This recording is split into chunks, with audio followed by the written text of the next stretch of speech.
This episode is made possible by New Masters Academy, the world's absolute #1 online art school in the entire universe. Click the link down below for a free 7-day trial. Thank you, New Masters Academy. I am deep in the annals of your mind. I am deep in the annals of your... Hey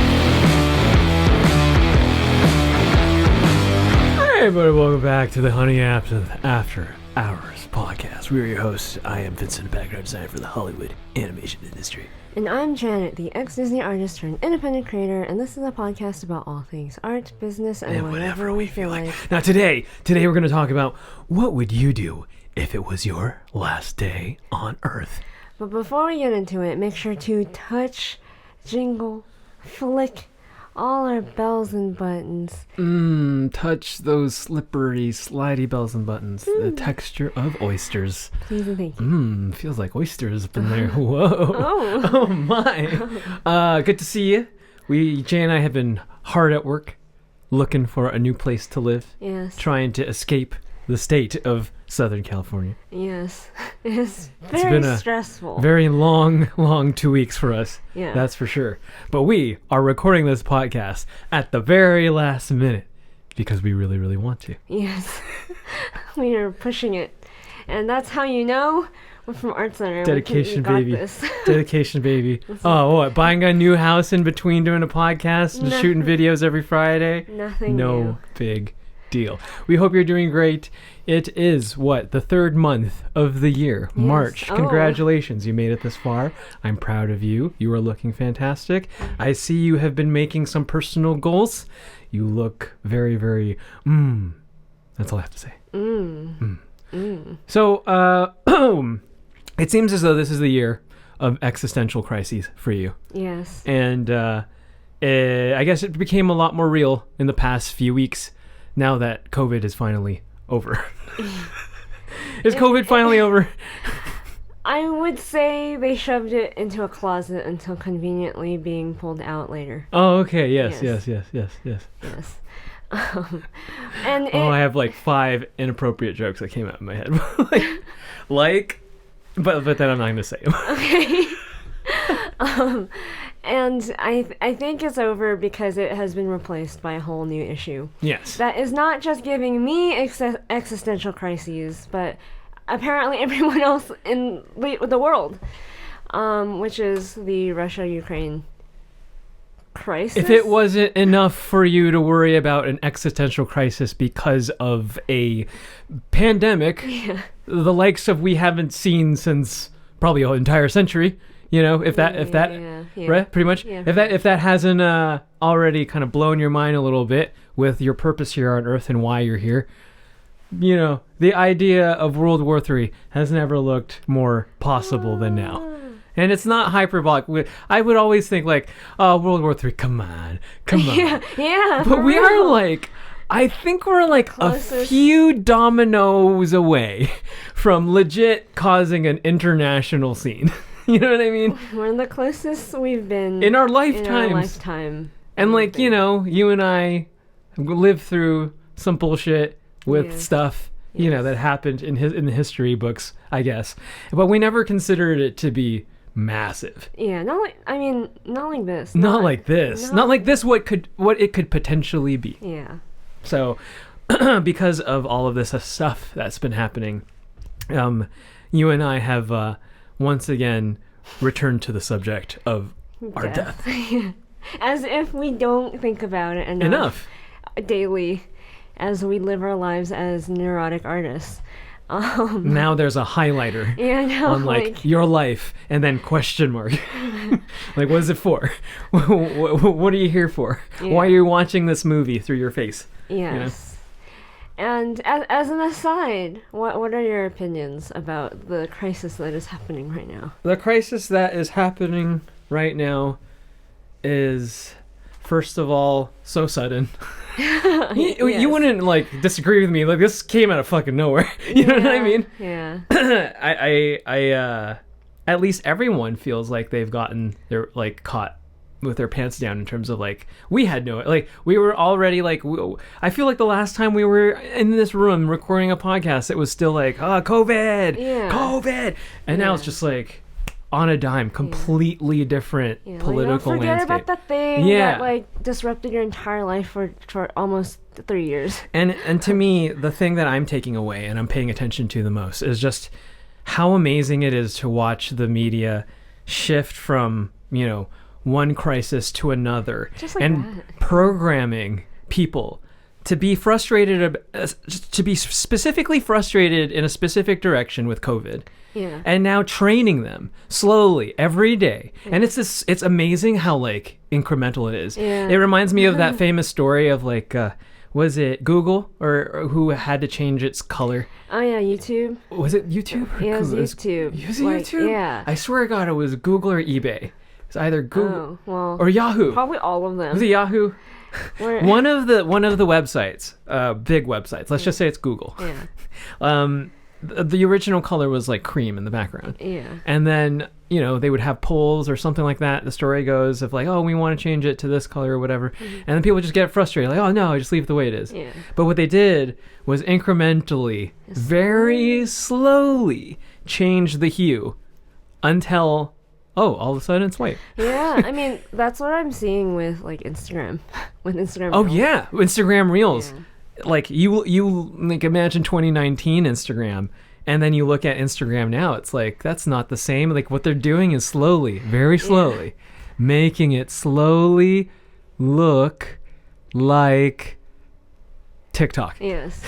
Yes. Just like and like everyone's falling for it. It's amazing. It's amazing. Yeah. Like I think what they're trying to do is FOMO people into making shorts too. That's what because they're not showing stills anymore. Yeah. Like we saw, I think you and I woke up one morning, we were like really noticing how like the size in which the shorts play usually there'd be like a lot of, you know, screen on the ground, like on the bottom of the video for like, you know, description stuff, but now it's filling up the entire screen to the point where you have to like, you know, move it a little bit upwards to see the description or something like that. Yeah, so it's really, truly, slowly turning into TikTok. It's amazing. Yeah, I was like, wow, look at that. Like a month ago, it was like 5x4. Now it's practically each reels when you scroll on the feed almost takes up the whole screen. I'm like, we're this close to it becoming the TikTok feed. And just them doing away with the feed altogether. Yeah. Fascinating stuff. And like I'm seeing this right now in real time, the methods in which the news and pundits and everyone slowly change the subject and slowly make you care about a thing in a specific way. Yeah. I told you we just had lunch just now. I think there's a specific amount of, you know, frustration and emotion you should feel about what's going on. Yes. But there is there's a line that when people cross, it looks like you got programmed, or like you're turning into some sort of extremist or something, or you're a bot or something. Like it's like a little unnatural. Like, okay, hey, we're all upset by this. Yes. Not even a little bit, but like this is a little fucking crazy. Like what, like the reactions, and I don't want to be too specific, but like I'm sure you've seen. So I guess I want to make it clear that I am very anti-war. Am I anti-war? Yes. Yes. We have always been anti-war, okay? So people calling us like alt-right or whatever, like, you don't even know what that even means. It doesn't have a meaning. It's just, I dislike you. I want to call you a name. Yeah. You're bad. You're a bad woman. And I am an artist, and I think I am the representation of a modern-day hippie at this point. And I agree with a lot of what the hippies used to agree with. Peace and love, man. Peace and love, man. I don't like people ending each other in a video game like style for any reason. I don't care what the reason, I just don't like it. And somehow some people have convinced the people who normally are very all about peace and love and empathy into being very like, oh yeah, totally, we're very somehow very pro-war. And I'm just like, it's amazing that as much as I think some people like to shit on the media, I was on TikTok as all of this was happening, and as a lot of mainstream media, they're like on TikTok now, and they're learning how to do it. Yeah. It's a little disturbing. It's weird. But I was like Like forced. seeing Rachel Maddow Yes. on TikTok was TikTok. ridiculous, and that's how I knew To me. like oh, they're doing this super slowly. Yes. It's one opinion news hour, and then the next one builds on the one before it. I was like, oh my god. And to see her speak directly to me in a very interesting way, the appeal for we should go to war is fascinating But in 2022. like it doesn't look like, I think to the untrained eye, really, it doesn't look like it, and, Yeah, it and that's doesn't. why they can Yeah. easily go like, what are you talking about? What are you talking about here?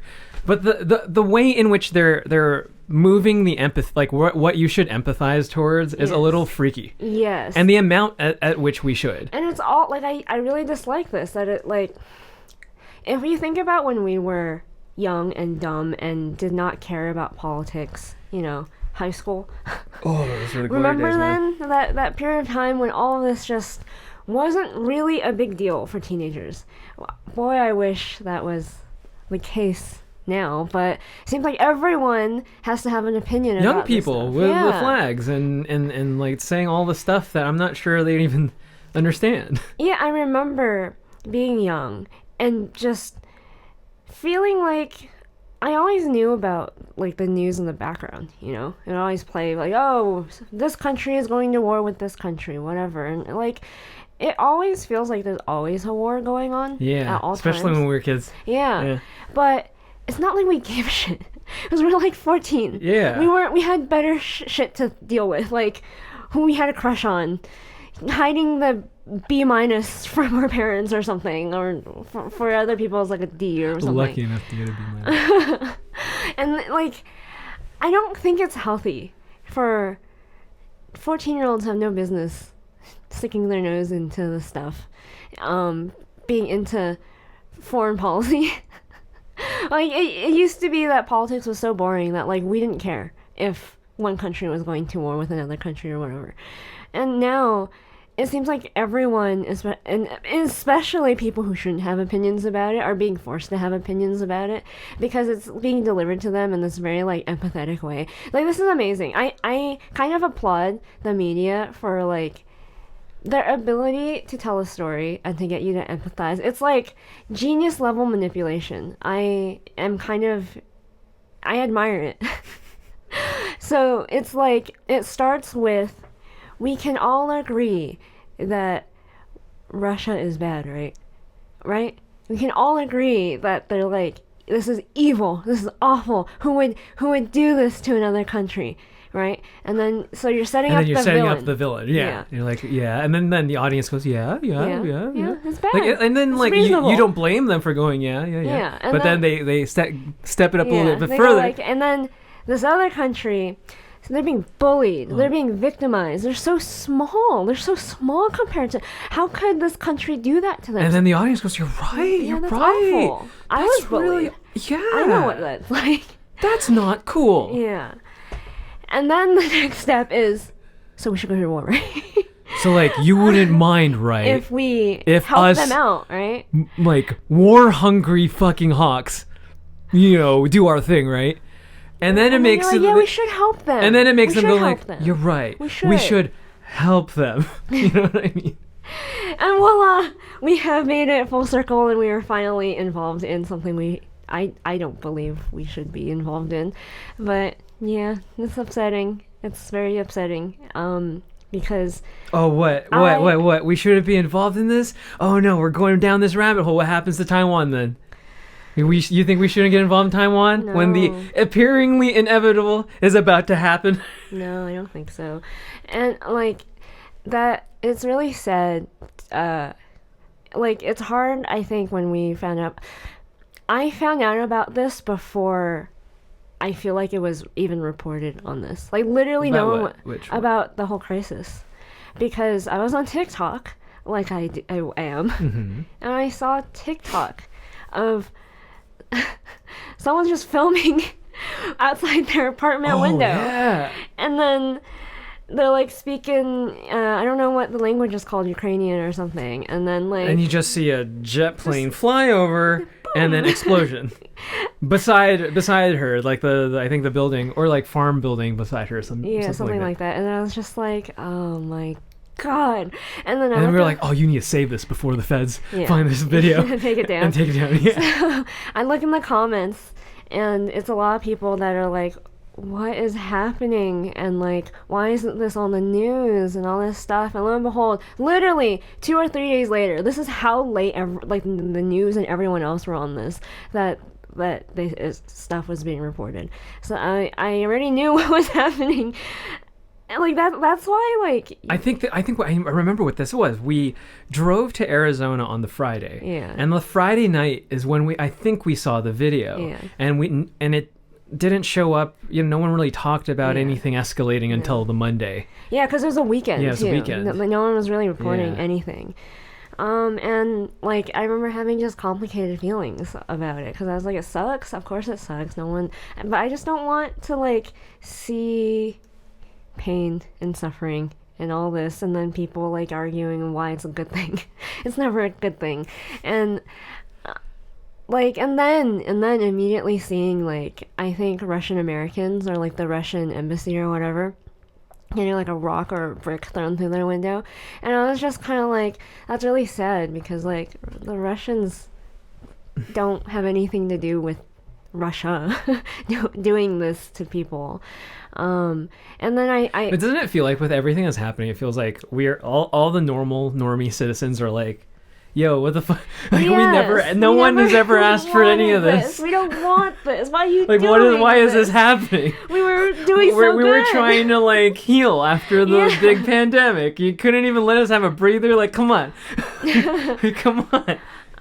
And then you were like, okay, we need to be consistent here. What about Taiwan? And I'm like, yeah, it sucks. Unfortunately, I don't agree with getting involved in that either.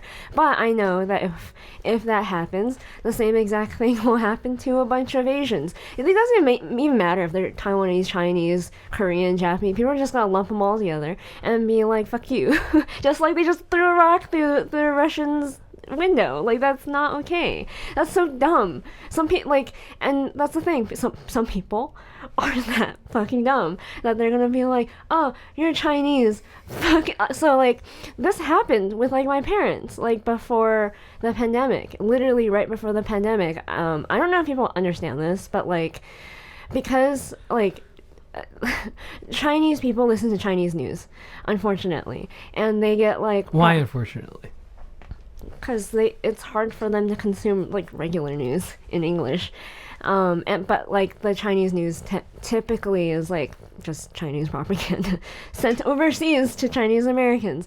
My parents like knew that there was some kind of weird virus going on because of that before the whole news stuff. Before it came out in the news. And so they started wearing masks, because if you didn't already know, this is just what Asians do when they get sick. You wear masks to prevent getting your gross germs on other people. And they got really dirty looks and bad treatment right as news was breaking in America about the stuff. And I was just like, that's really dumb. People are unfortunately really, really dumb that they would treat my parents badly simply because they're Asians wearing a mask. And I don't know, they think you're scum of the earth or something. And then I think about that, and I think about like everything that's going on right now and everything that can potentially happen. And I'm like, yep, I will just have to get prepared for some awful treatment from other humans if anything ever happens. And that's just life. It is human nature. Yeah. Unfortunately, there's nothing we can do about it except, like, I don't know, live in a hill far away from people. Far away from everyone. Leave me alone. So, because of everything, especially that video that we saw, I think that video did spring up this conversation, I think, during breakfast or something. I think so. Like, and then frustration with the industry. Yes. You know. Yes. You can just be in your apartment and suddenly outside your window, a bomb goes off. And we were like, man, isn't that life? Isn't that like creating this weird giving my existential crisis like a reasonable thing to latch onto. Yeah, but then like it helps it become less irrational. Yeah. You know what I mean? But then to that we were thinking like, oh, then like why the fuck did we do what we do then? Yeah. You know, or why do we do why do we make the decisions that we make then? Yeah. Because of all of this stuff that's happening right now. And we thought, what an interesting thing to talk about. Like, what would you do if you had X amount of time left and you knew exactly the length of time? So let's do a hypothetical. Thought experiment. Yes, let's try to answer this, you and me. What we would do if we knew it was our last day on Earth in 10 years, 1 year, 1 month, 1 week, and 1 day. Inescapable. Yes. Inescapable. You can't like exercise your way out of this, eat healthier way. Like it's over for you in this amount of time. Mm-hmm. It's over for you. Imagine it. Imagine it. Really imagine what it's like. Your last moments and then your life flashing before your eyes and then nothingness. You can't even comprehend the nothingness because there's no you to comprehend. Because there is no more you. You asked me, like, what's it like to die? Yeah, I've never been that close to death. Yeah, because I get people think, well, your life flashes before you and you have some kind of crisis. Or Did whatever. it not? Not really. So, maybe you weren't dead enough. Possibly. So when I have gotten pneumonia twice in my life. Both times it was very bad. The first time I was too young to remember. I was like a baby. And then so the second time I was in 7th grade, middle school, so I was like 12. And I was hospitalized because it got that bad. And I really thought I was gonna die. It felt like it. My parents thought I was gonna die. I think everyone did. Even the nurse, usually like nurses in hospitals, like they're kind of grumpy and like overworked and they don't got time for your bullshit. But this was like so like sad looking, like I was about to die, that like the nurse took pity on me and would take care of me halfway well. But as I was getting better, she became normal. I don't care about you. Yeah, normal nurse, like kind of. I don't care about you. So annoying. But yeah, I got pneumonia and I got hospitalized. And this is like, I can empathize with a lot of the people suffering from the pandemic because it definitely sounds like what I went through. Except what I went through still sounded worse. I had what felt like a cold. And then it got really, really bad to the point where I couldn't eat. I couldn't keep anything down. So then I lost a lot of weight. And then I was really pale and I couldn't stand up anymore. And then my parents still didn't know I still wasn't in the hospital yet. My parents didn't know what was happening with me. So they took me to the doctor. They gave me IV drips. Nothing helped. And then I literally couldn't stand up anymore. Like they had to like carry me. And then one day I had a fever of like 104 or something like that. So like one of those dangerous numbers. Ones were like, you need to go to the emergency room. So they rushed me to the emergency room. But before they did that, they like forced Tylenol down my throat. So then the emergency people, clearly I'm not like dying, like I'm not bleeding, and I'm not like a car accident victim or something. So they triage me and they don't get to me till like a few hours later. And by then like the medication was working. So like they take my temperature and I'm like, I have a fever, but it's not like that bad. So they send me home and then I get even worse. And then I get admitted to the hospital. And by then I'm not really conscious anymore. Like they had to wheel me in a wheelchair and everyone was like staring at me. I like my memories. Look at that poor girl over there. Yeah, I was. It looks like she doesn't have much longer. Yeah. Something like that. Yeah. And my whole memory of it is really hazy, but I remember I think my dad, without permission, wheeled me into a hospital room and put me on a bed, and then my doctor had to like come later and be like, it's fine. or something like that. And then, yeah, I think for the first week I was in the hospital, I was just not really conscious. I remember watching some kind of soap opera thing on the TV that was on, like, I was like a vegetable. And it felt like there's a point where you get so weak that you don't really feel anything anymore. It's kind of like you're just sleeping all the time with your eyes open. And at that point, that's why I feel like I'm not sure your life flashes before. I think it just goes dark. Like it just gets slower. You just get weaker and weaker and weaker until it's just nothing. So I think that's why, because I've also had like other near-death experiences. Like I once almost drove me and my best friend off a cliff, trying to get to what's his name? Hearst Castle, the inspiration for Citizen Kane. I was trying, like, Google Maps. I don't trust Google Maps. This is why. I almost drove us off a cliff. But like, I think it's these type of experiences that made me really, really conscious of my mortality and how little time I have on this earth.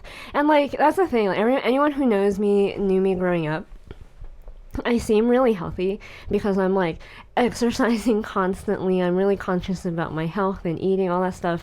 But it's because I think I've had more near-death experiences than the average human being for my age. And I feel like people don't think about these things very often. Like, you could just not have tomorrow. That's completely possible, and it's not up to you. It's just, it sucks. It's life. Yeah. What do you think death is like? I think death is like, I don't know. I have no idea. I went through various stages of thinking what it could be, and now I'm at the point of like, it's just nothing. It's like you don't even feel yourself.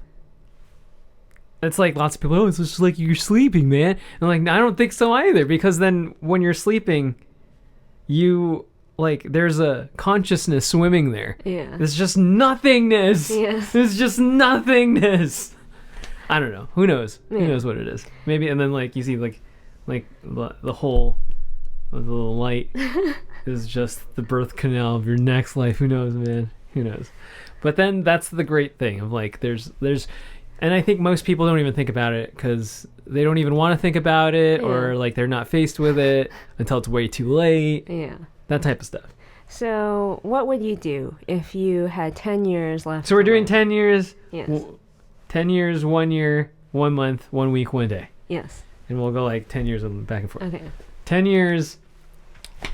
Doctor tells me you have a rare case of blah blah blah blah blah. Yeah. And there's nothing you can do. You are going to die in 10 years. Yes. I think I would. Okay, so the first question is, would I quit my job? And then if it's 10 years, I don't think so. Mm-hmm.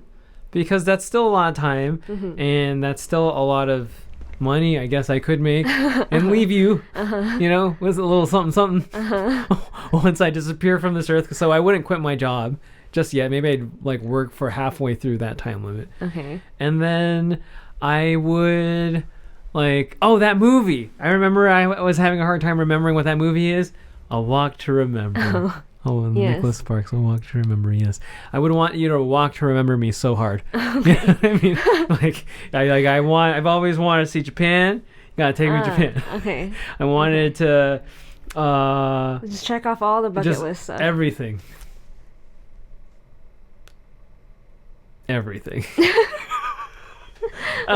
Okay. And then I think I would, and then like maybe I would think about it like, okay, half of my life I'm still gonna try to work, and then another half of my life I'm just gonna like, fuck off. I'm gonna do everything. Everything.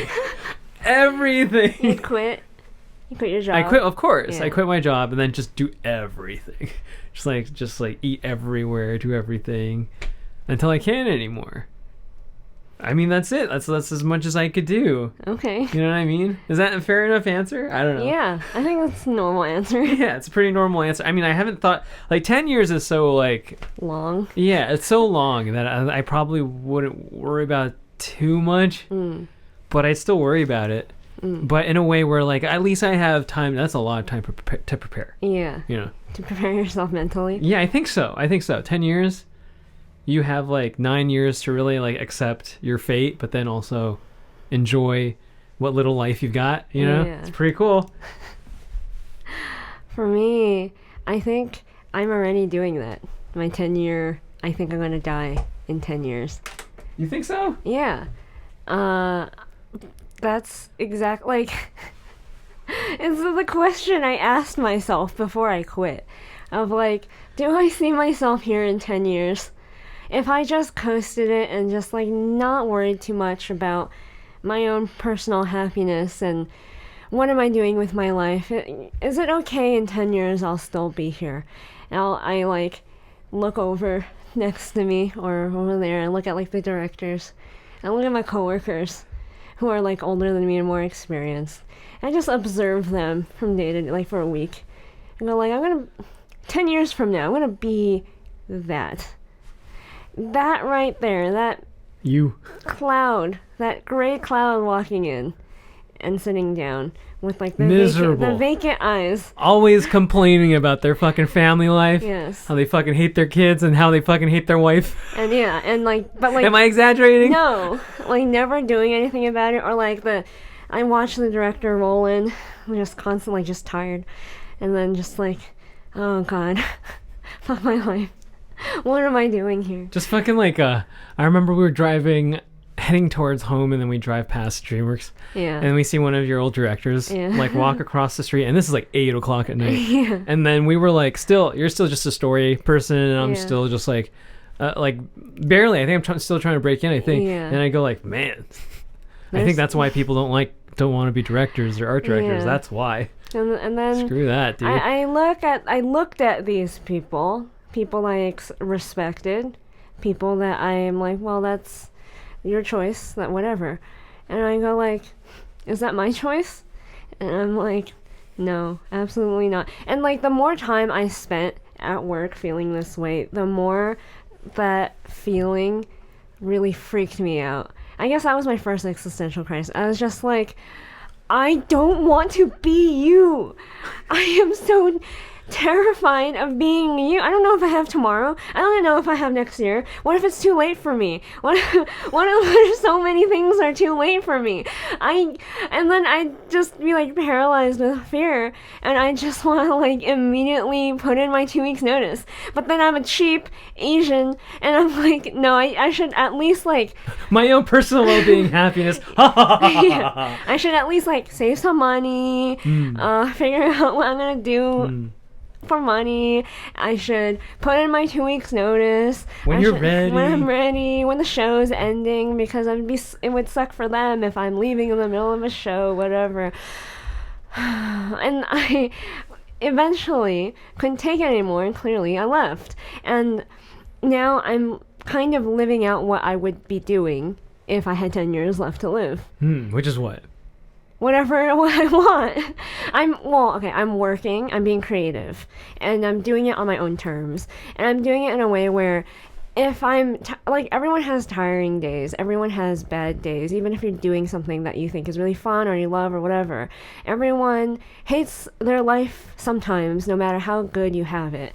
And at the very least, those days are less for me now, because most days tend to be like, well, I'm really happy to just be able to wake up and do this and to live my life the way I want to. And I wouldn't have it any other way, even when it's really, really difficult. And 10 years from now, wherever I'm at, this, like, I could be broke. I highly doubt it. But I could be broke, I could be not successful, I could be doing something completely different with my life, whatever. OnlyFans. Yeah, whatever, you know? But that at the very least, that other reality in the other universe where I'm stuck in this industry that I absolutely hate, and I don't want to be that person, at least I'm not there.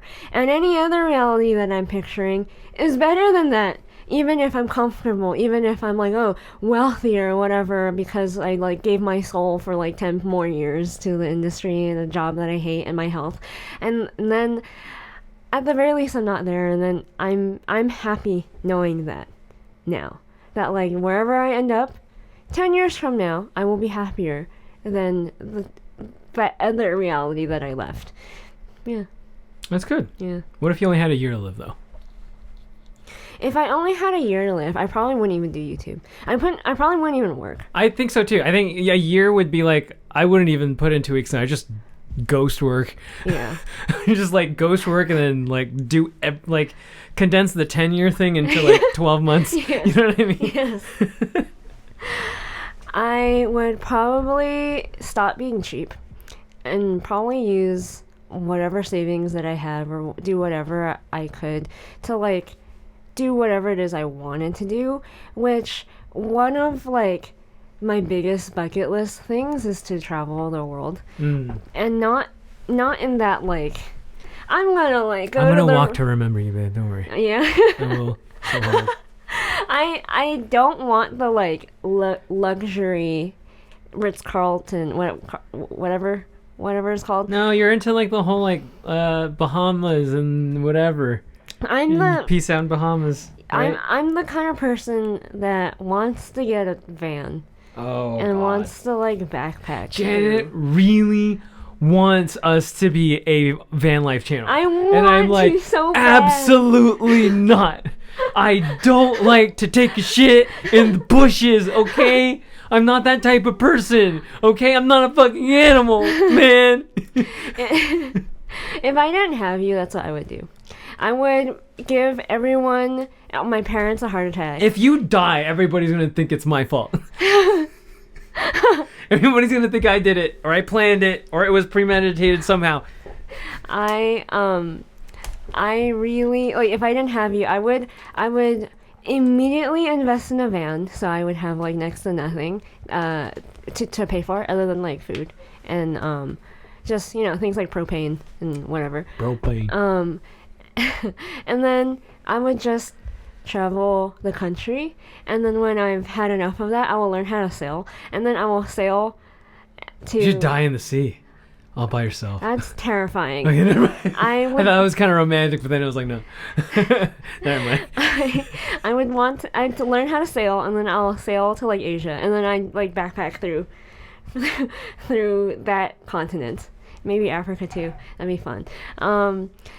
And then that would be what I would do for a year. I would force you to allow me to backpack through the world for a year. I guess I'd try to do it. It's like a really bad episode of The Amazing Race. Yes, exactly. It's not good. And I'll be my God. Imagine if Janet and I were contestants in Amazing Race. Oh my God. I'm just like complaining most of the time. It's like, I'm itchy. It's hot. It'd be such... I'm sweating like a pig. Such good TV, though. I want to be rich. And the way I am learning how to be rich is listening to the book on rental property investing by Brandon Turner. If you do not already have an Audible trial subscription, head over to audibletrial.com/the Honey and Absinthe Podcast to get one free audiobook. That's audibletrial.com/the Honey and Absinthe Podcast, and use your credits on the book on rental property investing, so you too can be rich. Don't want. And I will also force you to not complain, because I want to complain. every time you complain, I'm gonna be like, but I'm gonna die. It's true. Damn it. I'm like, I can't complain. What would you do if you had a year? I would just leave my job. Okay. And then I would probably make a lot of stuff. Like what? I don't know what I would make, but maybe like I would want to travel, but then make lots of like home movies about it. Mm-hmm. It's pretty cool.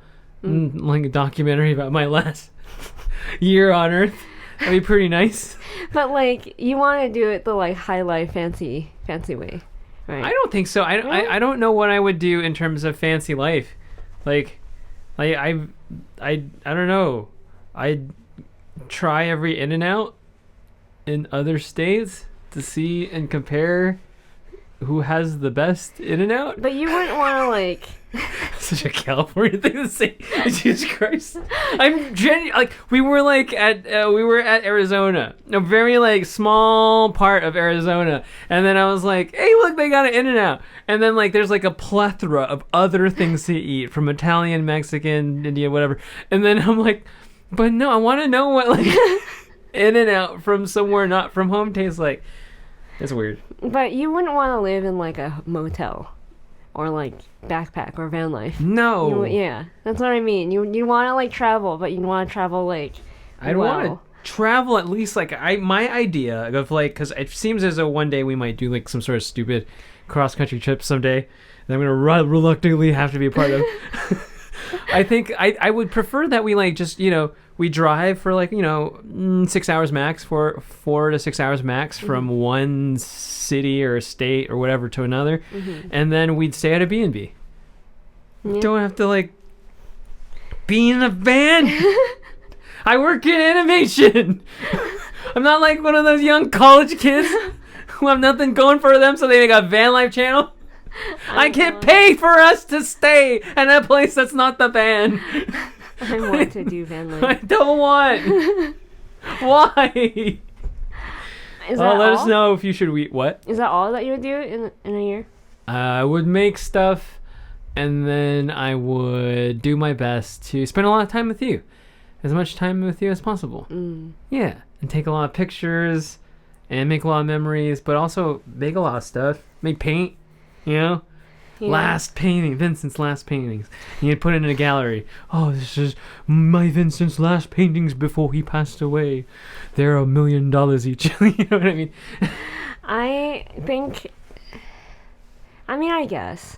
I think a few years ago, before knowing how to like document things with video and other means, I guess I would, if I was given this choice, this hypothetical, then I probably would document it in the form of paintings and drawings and whatever, journals maybe. Yeah. But now I feel like that's a waste of time. Yeah, I know what you mean too. It's like there's like a balance of like, you can't experience life and document it because documenting it takes time out of your life that you don't have.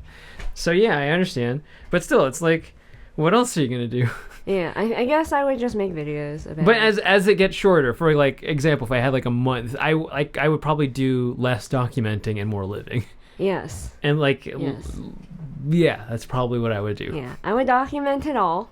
And I would slowly, this is so kind of dark, I would make a YouTube channel where Janet's last days on Earth. Yes, I have. This is morbid. It's like a Black Mirror episode. Yes, I have like some terminal illness. I tell the audience, okay, I have a year left. Hey everybody. Hey, I have a year left to live, and this is going to be my bucket list van life YouTube channel. So let's jump right into it. Yeah, let's. I'm gonna just do whatever I want. These vlogs are very self-serving. I don't care about your entertainment at the end of the day.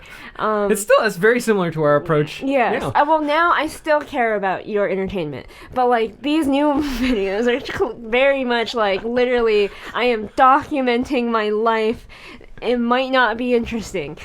That's okay, because I'm going to die. And then I'm going to do this until maybe, like, the last, 2 months or something, and then I, really live life, and I, document it. I'm not going to make videos. And then I'm going to just give you the rest. It'll be like, okay, I'm about, last day, I'm going to be, okay, you make the last month's videos, because I'm leaving.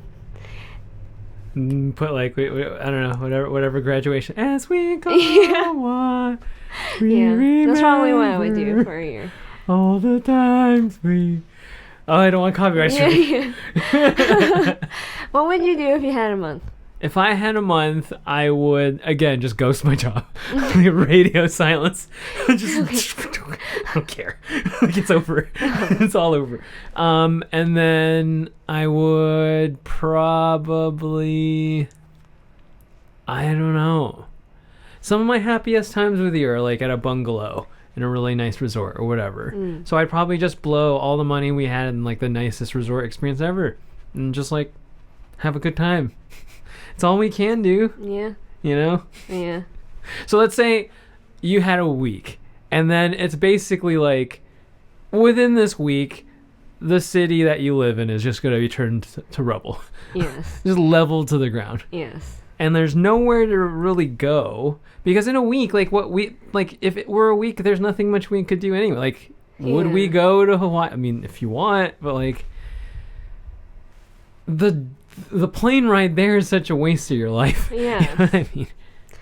I think if I had a week, I would, in a weird kind of way, I'd probably just keep doing whatever it is I'm currently doing at the time. And not like change course or anything? Yeah, probably not. Because like, You're not gonna make a I- goodbye episode? Goodbye. It's my last I mean, I thing. might, probably. Oh. End is That's so sad. and we're What all- would that? Let's imagine, like, what would you imagine that video would be? Like, imagine if it was like next week. In a whole week to make a goodbye video. I am passing into the other life. I'd probably just film all the things that will be disappearing. I guess. It'd be very nostalgic. A very nostalgic video that aliens will find one day. I don't think I'd do anything like that's because it's weird. Like you said, kind of like the plane ride to like Hawaii or something is like almost a waste of your time Yeah. in that week. So I would just like, I don't know, enjoy life with you as Yeah. best as I could, and continue as normal. Like I'd probably eat out every single day. Oh yeah. Go to like the best places that I like, eat my favorite foods, and then hang out with all the cats. Not just my cats, just all the cats. Every cat you Every can day, find. yeah. Yeah, new cat every day. And things don't matter. So like I'm not gonna buy anything, and I'm definitely not gonna watch TV or It's a waste of time. play video games. Yeah. I'd probably just like, I guess that we would travel, but not by like plane though. We'd probably just like go to a really nice hotel or bungalow, whatever, and then just enjoy your week. Laguna. Yeah, Somewhere in Laguna. yeah. My answer is very similar. I would do the same. Yeah. And if I only had like a day, I just hang out with you. That's it. Yeah. And what else could I do? If we only had a day, I'd just hang out. I would just like mope around. I'd be like, Enjoy we life. don't have time to mope. One, Oh. we have to have a good time. Okay. Cause it's your last day on Earth. Well, then what would we do? I don't know, like bang a lot. Okay, And- but there's a limit to that. That's true. And then I don't know. We just like talk a lot about like, comforting you, helping you. Oh, I'm Yeah, going helping to you die. not freak out as you transition into the next life. Did we tell the lack thereof. story about how we got too high once? I don't know. I think we did. I don't. Okay, so one time. Oh, you did, because then you were like, that's when I thought was like, oh, it's okay if I die. Yeah. So, a long time ago. This was like when we were still working. I had a brownie, and this was not. This was no joke kind of brownie because I had like. This is technically when it wasn't legal yet. Yes. It was So like you could really get crazy shit Yes. before it was regulated now. Everything's all regulated now. It was like the size of a penny. Like, The amount you took? yeah, like less than a penny, honestly. And it was a lot. I was gone for like the whole day and then some. And this was like my first time too getting this high. And I remember like my eye was twitching, like it borderline felt like I was hallucinating, and then I couldn't get up. I felt like I was about to throw up every time I like moved, but I was just laying there thinking I'm gonna die. And then she kept telling me I'm not gonna die. And then I was like, no, I'm pretty sure I'm gonna die. No. That's what everyone thinks. And then I was like, it's okay. And I remember something. What do you mean it's okay? What do you mean it's okay? Everyone's gonna think I did this. I remember telling you that everyone's gonna think I killed you. I'm like, it's okay. It's okay if I die. It's fine. You'll be fine. You'll be fine. I'm gonna be fine. I think I'm gonna die. And then I just kept thinking, like, it's okay. Like, it was, I think, a little unusual how comfortable I was. Like, when I fully accepted I was about to die, that I was so okay with it. I was like, most people, I think, when they feel that way, they like freak out. I was like, it's alright. And the way I told you after the fact was, I did everything I wanted to do without compromising. At that time, I was like, I think I was working at DreamWorks or Disney at the time, and I was thinking, like, I wanted to pursue a creative job against my family's wishes. A lot of fighting ensued. A lot of relationships were broken, and I did it though, and I don't regret it. I would have regretted it if I don't know, went to accounting or something. Oh boy. And then I'd be like, Sheesh. and I'm laying there having this entire career in accounting, and I'm just like, I don't want to die. I never got to like draw or whatever. And I thought about like, even if I didn't get success, but by that time I did, I was like, well, I got success. I got my dream job. I got everything I wanted. So if it happens now, it's okay. And then after that fact, I realized how fortunate I was to have lived a life where I didn't regret any of my decisions like that, so I could like die peacefully. Yeah. You don't feel that way at No. all. Yeah. No. I remember being perplexed as to like, how could you so peacefully just accept death going into the night so easily? There's a whole poems about like your last moments on Earth and how you should fight, and you're just like, it's fine, it's alright, I guess. I'm happy, yeah. I did everything. But I guess so. I guess like it's that happy. I think not fighting it is interesting. I remember thinking about it a lot when that happens. You know what? That's actually a really peaceful way to go out. Yeah. Why thrash? Why fight the inevitable? Yeah.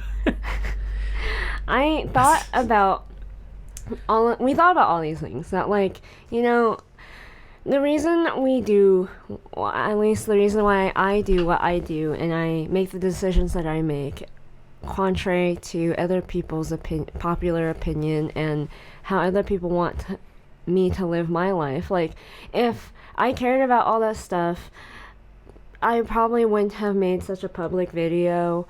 All the people telling me that I should be grateful and I should go back to my job or whatever, my career, I would probably listen to them and all that stuff.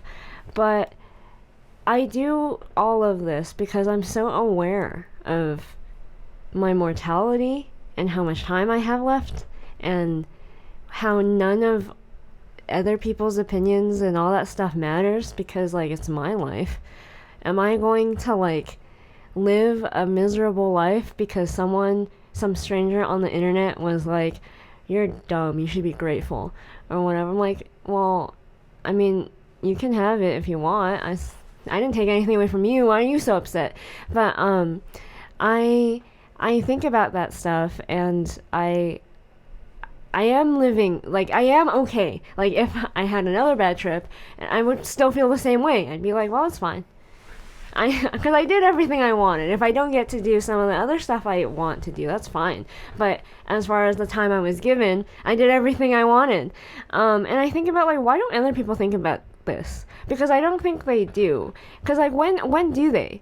When do they suddenly get confronted with when this? They're like, Gerald, you have blah, blah, blah kind of cancer. You only have 3 months to live. and then they have, like, the real existential crises of, like, yeah, we saw that movie Old Yes. And M. Night Shyamalan did. It was Yes. okay. Yeah. But like there was this really cool scene of like this couple just arguing about just this, typical domestic dispute type of stuff. Mhm. And then they get too old, like, because in the movie this magical island makes you old Yes. faster. And then they go like, "Oh, what were we fighting about again? I don't even remember." No, it doesn't matter. And it's like, what does it matter? Yeah. What does it matter? Yeah, what does any What of does that even matter? your bullshit right now that you're worried about matter in about like 10 years? And that really puts into perspective a lot of the stuff. And yeah, I think people when they're confronted with a near-death experience, someone in their family dies that they really love, or like a pet, or so they experience some form of loss, or some kind of really terrible illness like I had to experience at a very young age. And because like I think about like my dad, he used to smoke. Like a lot of Asian people from Asia like if you're from Korea, you probably smoke like a chimney. My dad, coming from China, smoked like a chimney. I remember Marlboro Man. yes, he was like Marlboro really Man. into Your dad has this amazing Marlboro fanny pack. Yeah. And then I'm like, ooh, I think he lost it or something. And I was like, ooh, if we flip that thing, yeah, it'd be over. it was minty. It was super mint. It He was- took really good care of it. He never used it. That's It's like he won it off of a raffle yeah, or something. But he like bought so many Marlboros that they gifted him this red Marlboro fanny pack, and he used to smoke a lot, and he tried to quit several times, and it was very very hard for him. Like I was like not even a teenager. He was like trying to get me to help him to quit, and he like gave me his packs of cigarettes and was like, hide this from me, and no matter what I do or say, you don't give it back to me. And then at one point, like, he's like in like super withdrawal, and he's like, please I need it. And yeah, so like he really couldn't quit for a really long time, until one day he coughed up blood, and it really freaked him out, and then he just quit just like that.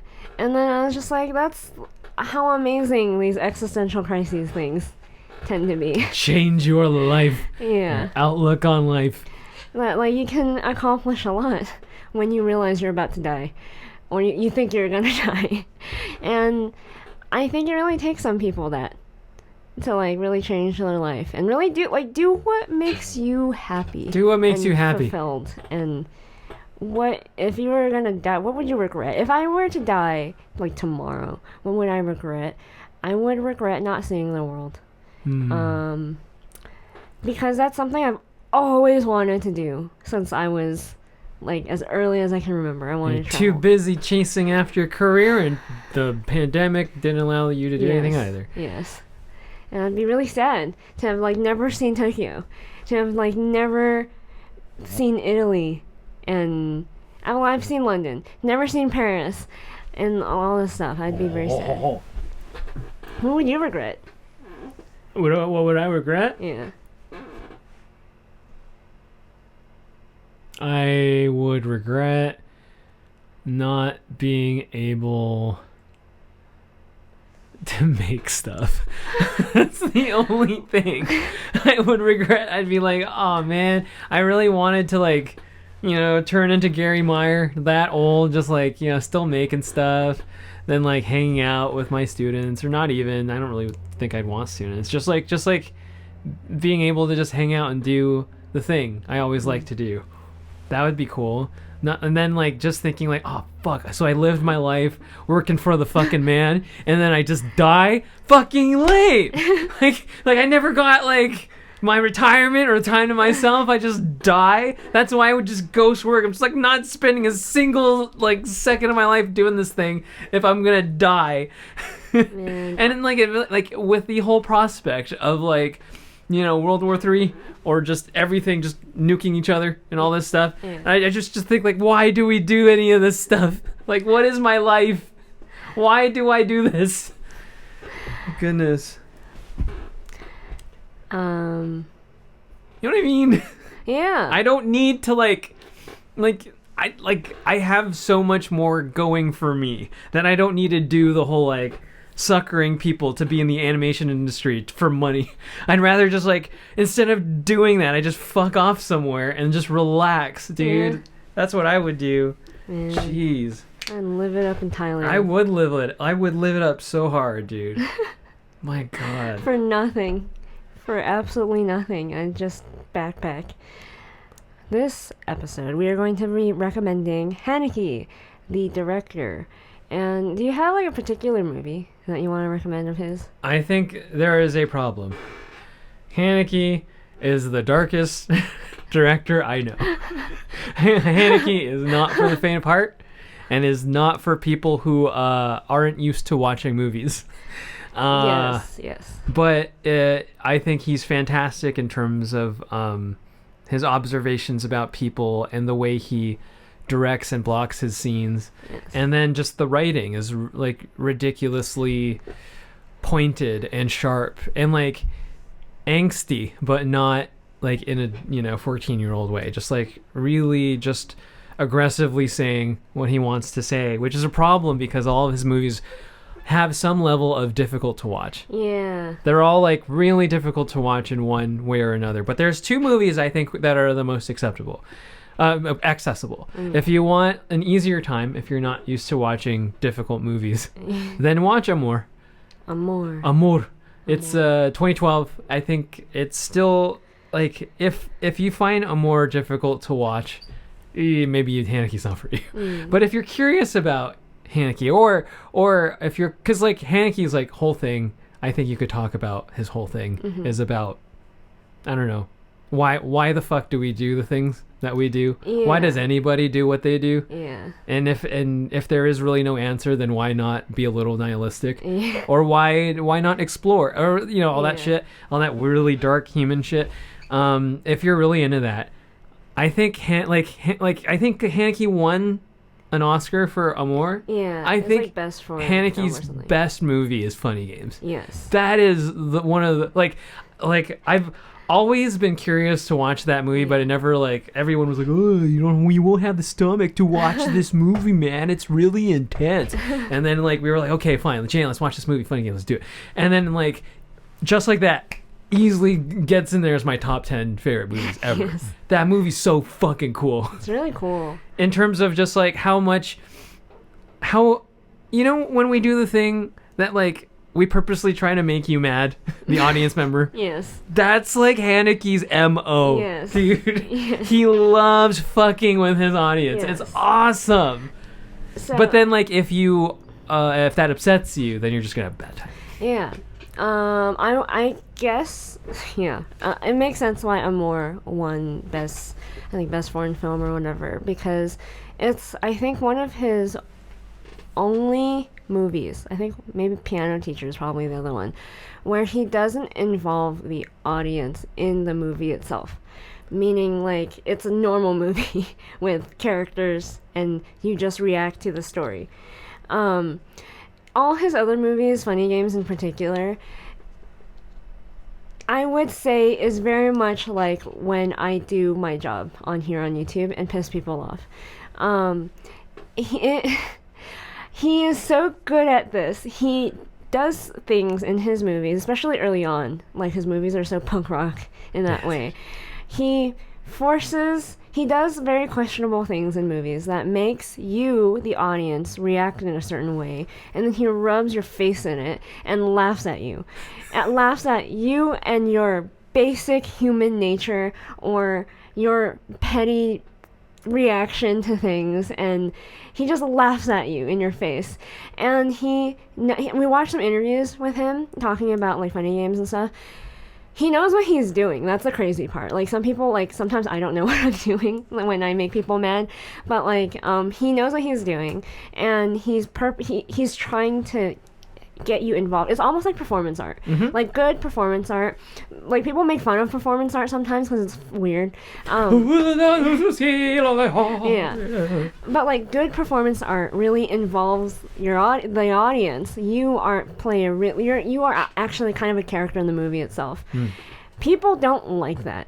he knows this about Makes audience people. members feel uncomfortable. Yeah, They don't want to watch things happen and unravel to other people. Yeah. But they don't want to be a part of it. Yeah, and if you require your audience to be a part of it, especially in a negative way, like if you're making fun of your audience, people really react very strongly, badly to it. But that's how you know your intentions for your art, your film, whatever, did its job. Because like some people's intentions, like for Marvel movies, is just to make you have a great fun time. That's their intention. That's why people are so used to those movies. Yeah, I think that's the normal reason. I think everyone who consumes content expects you to do that. Like, you're supposed to entertain me. This is about me. Yes. This is about me, the consumer. Yes. But art is about, I don't know, unfortunately, selfishly, pleasing yourself. Yes, and not your audience. Yeah. And with Haneke, it's usually what pleases him is to shove existential crises in your face and watch how you react.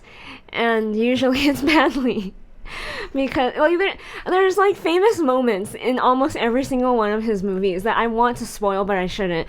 And but it's like it's those moments that everyone usually is like grabbing their hair, trying not to pull it out, and being like, Haneke, why are you doing this to me? Funny Games is definitely one of those.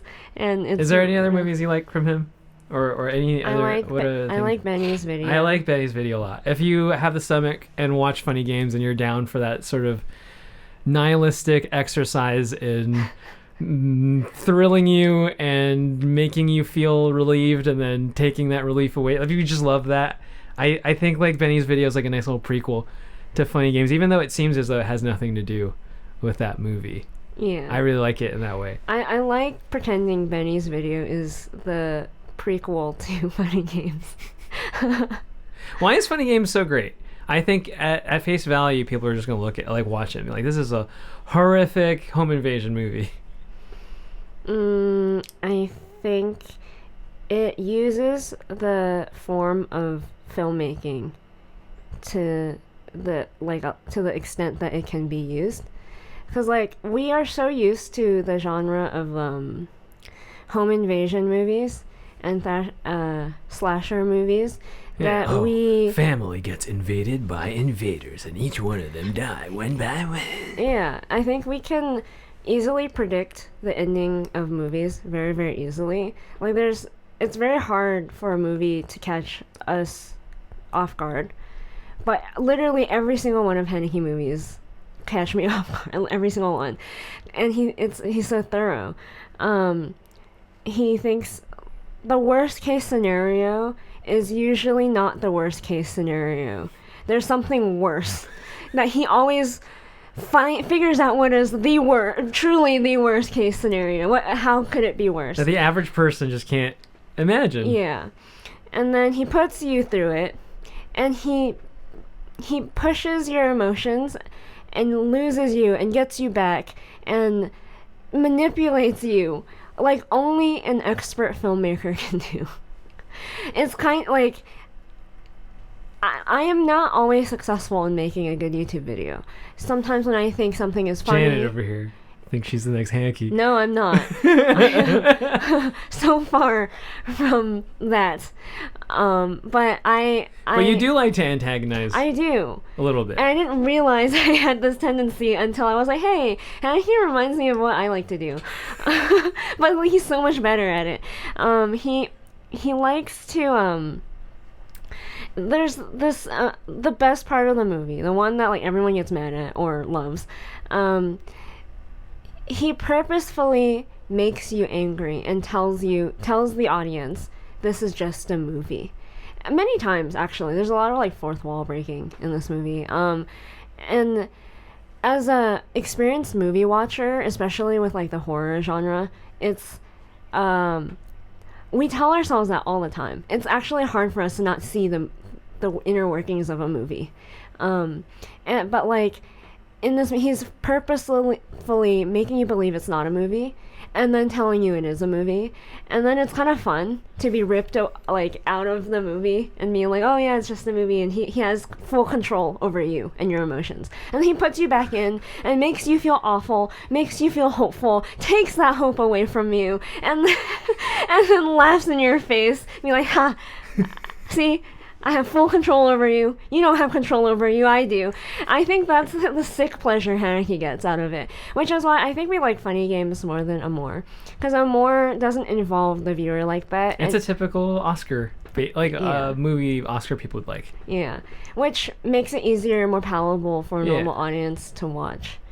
But there's like a darker, not darker. It's just like, just antagonistic side of him. Yes. That I really like. That I appreciate. That I think everyone else is too afraid to do. Because like, oh, we want, like, everyone wants to be liked and all that stuff. I want to get awards. Everyone wants to get awards. Yeah. Haneke over here is like, no. Yeah, my own sick self-fulfillment, sick sense of pleasure. He explained that, like, I think he said the screening for Funny Games at like Cannes or whatever film festival was like his favorite one, most like validating as a filmmaker, because every single moment landed exactly like he intended it to with the audience, and the audience being really mad at the end. He was like, yes, I did my job. They hate me. Dang, it's like, imagine like watching everybody in the street, like an audience, react to your Yeah. why I quit my job at yes, Disney I video. did it. I made them so mad. And then he said, I think for Piano Teacher, or a different movie, he was everyone gave him like a standing ovation, and he got really disappointed because he was like, man, that's not at all what I wanted, how I wanted you to react or whatever. And I'm just like, I really like this man. I really like his style of like rubbing people the wrong way just because he can. And I don't know what this is about me. I don't know why I'm like this, but I enjoy this director a lot. If you like this episode, make sure to like, subscribe, jingle all our bells and buttons. Check out these other episodes over here to binge all our other episodes, and I'll see you next time. Bye-bye.